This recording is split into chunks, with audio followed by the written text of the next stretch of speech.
پدرم علودین مرومی بود، مثلا پدر پیرم علودین میگرفت ریششون میتراشید، مویش رو کوتاه میکرد.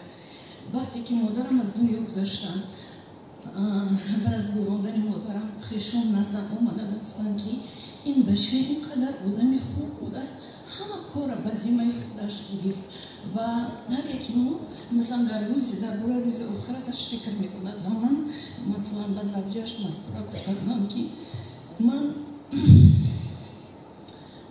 خاطرم خیلی جمع است، چون که من میدانم که علودین من میگوراند و این روز سیاه وقتی که روی داد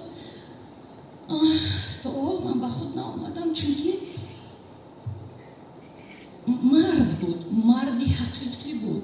برای ما زنها مرد در نزد ما بودنش خیلی یک در تقدیرمون این یک همچنین مکافات هم یک هدیه است.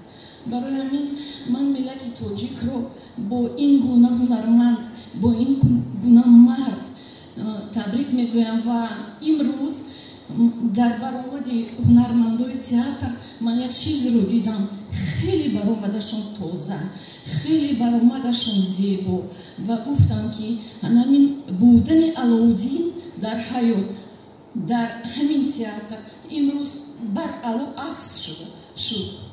تشکر برای دقتتون. تشکر.